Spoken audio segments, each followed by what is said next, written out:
morning, happy Sunday po sa inyong lahat. Ito na naman po ako ngayon. Mananawagan po tayo sa mga tirador ng motor. Kahapon po, inano ko po yung, pinicture ko po yung mga battery ng motor at saka yung nagbubutas. Ngayon po, may nabiktima na naman po dito sa may lugar na to, no? Motor naman ang nakuha ngayong araw ay kagabi. Sana yung mga namemerwisyo dyan, no, tantanan nyo na po yan. Lumaban tayo ng patas sa buhay. Huwag po tayo mamerwisyo ng kapitbahay. Kasi yung motor na kinuha na yan, ay hulugan pa yan, hindi pa po tapos. Kung sino man yung nakakuha ng motor na yun, ibalik nyo na lang po.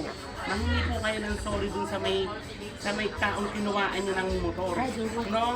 Yun lang po. Pangalawa, eto po mananawagan uli ako sa mga nakuha dyan na kandidato. Please lang po, bigyan niyo po sana ng pansin sa lugar namin, kung bawat patwalk, lagyan niyo na po sana ng ilaw at ng CCTV. Isama niyo po sana sa project niyo para po iwas krimen po. Sa mga nakatambay naman dyan, okay lang naman tumambay, pero huwag naman sanang mamerwisyo ng kapwa, di ba? Kasi hindi magandang pag-uugali yan, yung mamerwisyo tayo ng kapitbahay. Sila naghahanap buhay ng maayos, lumalaban sa buhay ng patas sa buhay, lumalaban ng patas sa buhay. Sana kayo lumaban din kayo ng patas sa buhay.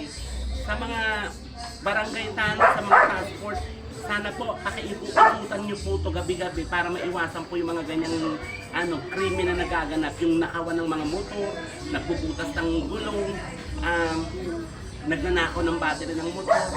Sana po magbigay pansin nyo kami dito para po maayos po yan, yung mga nangyayari na yan. Muli maraming salamat po. Ayun lang po. Pinapanawagan ko po sa mga nanalong kandidato dyan. Sana mabigyan pansin niyo po ito, itong mga nangyayaring kaganapan dito.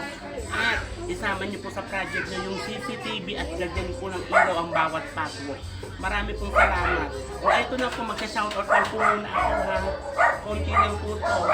Diyan sa mga taga Eastern Samar, sa Family Lacuna, Wilfredo, Family Lacuna, shout out sa inyo.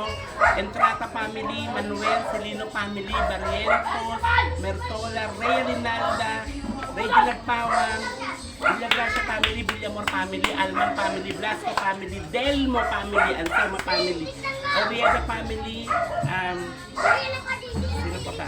Yun lang po yung mga hindi ko nabanggit, sa susunod na lang po, ha. Maraming salamat. Happy Sunday sa inyong lahat. God bless. Bye-bye po.